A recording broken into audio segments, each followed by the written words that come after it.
Bonsoir mes sœurs. J'espère que vous êtes aussi contentes que moi, que nous puissions nous rassembler pour cette retraite. Et je ne vais pas m'attarder trop longtemps, on est toutes fatiguées, mais je vais donner une bref aperçu de ce dont on va découvrir davantage ce week-end. C'est une introduction au livre de l'Exode. J'ai intitulé cette série de messages « Trouver Christ dans le désert ». Et peut-être vous vous demanderez où est-ce que Christ se trouve dans le livre d'Exode, car nous allons creuser dans le livre d'Exode. Et j'aimerais lire une portion de l'Évangile selon Luc afin de répondre à cette question.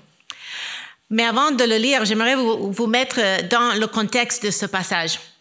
2 disciples découragés rentrent à leur maison à Emmaüs et Jésus les rejoigne sur la route. Et il commence à lui raconter cette histoire incroyable de ces femmes qui sont allées au tombeau pour découvrir que Jésus, leur maître, n'était plus là.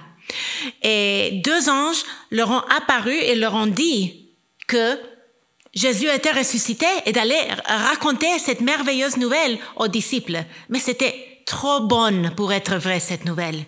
Alors, c'est à ce moment que Jésus commence à discuter avec ses disciples qui ne sont pas nommés. Et il dit, alors Jésus leur dit, « Ô hommes sans intelligence et dont le cœur est lent à croire tout ce qu'ont dit les prophètes, ne fallait-il pas que le Christ souffre ces choses et qu'il entre dans sa gloire? Et commençant par Moïse et par tous les prophètes, il leur expliqua dans toutes les Écritures ce qui le concernait. » Donc, Jésus lui-même nous explique que le Pentateuque, la loi, le livre de Moïse parle de lui. Et Paul, en 1 Corinthiens, utilise l'image de l'errance dans le désert du peuple d'Israël pour nous instruire aussi. Et nous lisons ainsi, « Or, ces choses sont arrivées pour nous servir d'exemple, afin que nous n'ayons pas de mauvais désirs comme ils en ont eu. Ne devenez point idolâtres comme quelques-uns d'entre eux, selon qu'il est écrit, le peuple s'assit pour manger et pour boire, puis ils se levèrent pour se divertir. Ces choses leur sont arrivées pour servir d'exemple, et elles ont été écrites pour notre instruction, à nous qui sommes parvenus à la fin des siècles. Ainsi donc, que celui qui croit debout prenne garde de tomber. » Ainsi, Paul et Jésus lui-même nous démontrent que l'Ancien Testament a beaucoup à nous apprendre sur Christ, si nous savons le découvrir. Et pensez-y, l'Ancien Testament est 3/4 de la Bible. Ne voulez-vous pas vous découvrir et au maximum 75% de la Bible? Avec l'aide de Dieu, mon objectif est de vous donner des outils pour faire des petits pas en avant dans cette démarche. Et avec cette fin en vue, j'aimerais donner un tout bref aperçu du livre d'Exode et quelques outils pour que vous puissiez aller de l'avant dans vos propres recherches de Jésus dans l'Exode et dans tout l'Ancien Testament. La grande histoire de la rédemption. C'est important de comprendre tout texte que nous lisons dans son contexte canonique, dans le contexte de toute la Bible. Et nous commençons avec le premier chapitre dans l'histoire de la rédemption. C'est la création en Genèse 1 et 2. Et comme nous savons toutes, au commencement, Dieu créa les cieux, la terre et tout ce qu'elle contient, et tout était bon. Et il fait l'homme et la femme à son image pour jouir de la communion avec lui. Et ce beau chapitre, comme nous savons aussi, n'a pas duré longtemps, parce qu'ensuite est venu le 2e chapitre, qui est la chute en Genèse 3. Et dans ce chapitre, nous savons que Adam et Ève mangent du fruit défendu et ils plongent le monde entier dans le péché. Et depuis, tout a été affecté par la chute. Tout être humain est né dans le péché et impuissant pour atteindre Dieu par ses propres moyens. Et heureusement, la chute n'est pas la fin de l'histoire. Dieu nous secourt Et le chapitre suivant, c'est la rédemption. Et c'est le plus long chapitre dans l'histoire de l'humanité. Et ça commence en Genèse 3 jusqu'à presque la fin de l'Apocalypse. Et à ce jour-là, dans le jardin, Dieu a donné sa première promesse de la rédemption, de la délivrance, quand il a promis que la sémence de la femme écraserait la tête du serpent. Et depuis, nous vivons dans cette ère, l'ère de la rédemption. Et j'aurais plus à dire tantôt, mais j'aimerais vous dire quelle est la dernière portion de l'histoire. C'est l'achèvement que nous anticipons, qui arrivera en Apocalypse 21 et 22. Et ce jour-là, nous serons délivrés non seulement de la pénalité du péché et de la puissance du péché qui a déjà eu lieu lors de notre conversion, mais nous serons aussi délivrés de la présence du péché. Et nous attendons cela avec impatience, n'est-ce pas? Nous nous réjouirons aux noces de l'agneau et nous nous prosternerons devant notre Seigneur qui nous a rachetés à grand prix. Donc, la grande histoire de la rédemption, si nous revenons au chapitre 3 de la rédemption, est compris par les alliances que Dieu fait avec l'humanité. Et la première est l'alliance noachique en Genèse 9. Et dans cette alliance, Dieu promet de ne plus jamais détruire la terre par un déluge. Et dans la suivante, en Genèse 12, Dieu promet à Abraham de faire de lui une grande nation, de lui donner la terre de Canaan et que toutes les nations de la terre seront bénies à travers lui.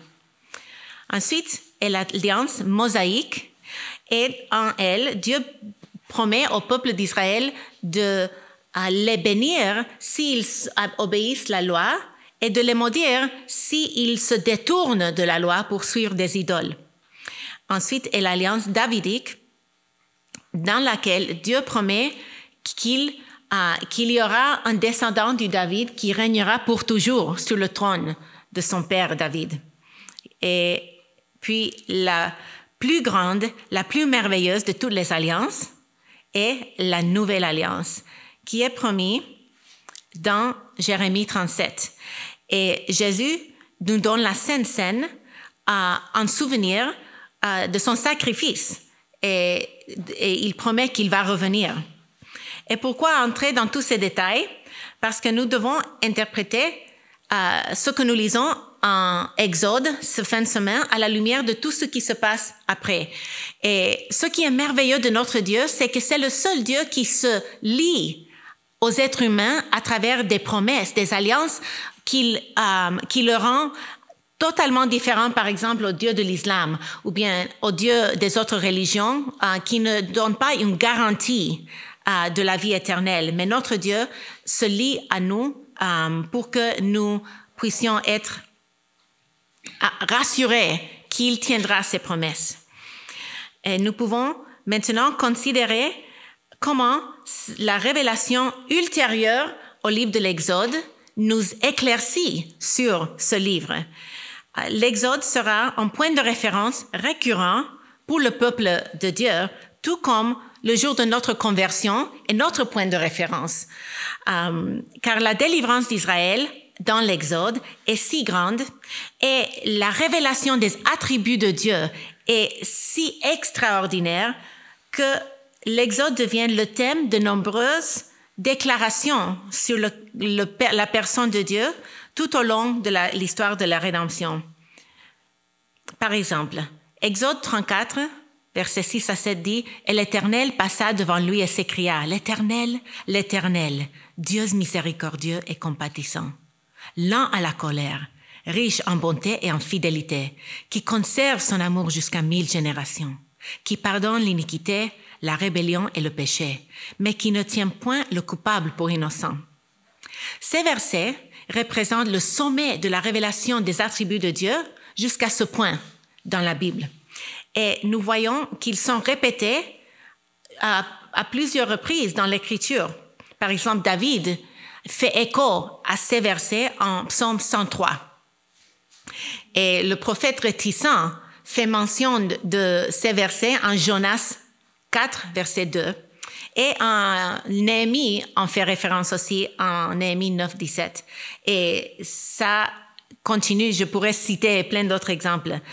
J'aimerais attirer notre attention sur un passage du Nouveau Testament qui fait allusion à ce fameux passage. Jean 1, 17 dit « Car la loi a été donnée par Moïse. La grâce et la vérité sont venues par Jésus-Christ. » J'aimerais vous dire ce que ce verset ne veut pas dire.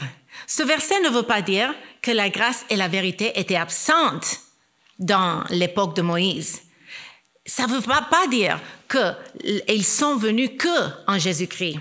Au contraire, ce verset fait référence à l'Éternel qui est décrit dans le livre d'Exode, dans le passage que je viens de citer. Ça parle de son amour alliantiel, car le mot traduit bonté dans le passage d'Exode parle de son amour alliantiel, qui souvent est traduit, le même mot est traduit par grâce dans le Nouveau Testament.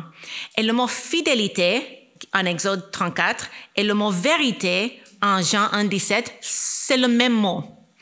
Et si nous lisons Jean à la lumière d'Exode, nous allons pouvoir comprendre ce lien étroit entre ces deux.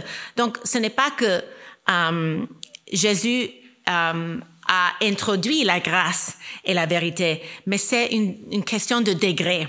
Le sommet de la révélation de la grâce et de la bonté de Dieu se manifeste dans notre Sauveur Jésus-Christ, lors de son incarnation. Donc, si nous revenons à Exode, tout d'abord, j'aimerais vous donner l'explication que l'auteur, nous qui croyons dans l'inhérence de l'Écriture, nous croyons que Moïse a écrit le livre d'Exode.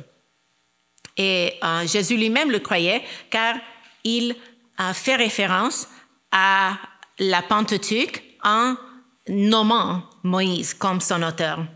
Et la plupart de commentateurs croient que Moïse a écrit le livre d'Exode au début de la période d'errance dans le désert, au pied de Mont Sinaï. Et son but, c'était de rappeler au fils de Jacob la fidélité de Dieu à son alliance, alors qu'ils se dirigent vers la terre promise à leur père Abraham des générations auparavant. Je vais vous donner un bref esquisse du livre. Ça se divise en 2 grandes sections. Les premiers 18 chapitres parlent de la libération de l'Égypte et 19 à 40 parlent de le peuple de Dieu au pied de Mont Sinaï. Et pour diviser ça un peu plus, les premiers 18 chapitres, Exode 1 à 4 parle de Pharaon qui tente de détruire Israël. 5 à 15 parle de Dieu qui confronte Pharaon. Et chapitre 16 à 18 parle d'Israël qui murmure dans le désert. Et la deuxième section est divisée en 5. Et si vous n'arrivez pas à voir l'image, je vais vous offrir tous ces diapos et toutes ces informations pour les Bible nerds qui aimeraient réviser. Donc, chapitre 19 à 24, c'est l'alliance de Dieu avec Israël. Chapitre 20, c'est les termes de l'alliance, c'est-à-dire les 10 commandements. 25 à 31, c'est le plan du tabernacle. 32 à 34, c'est l'alliance rompue par Israël avec le veau d'or.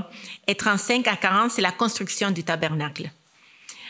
Donc, j'espère que cela vous met de l'eau à la bouche parce que nous allons creuser à profondeur, commençant demain matin. Et j'ai hâte de vous voir. Et merci beaucoup.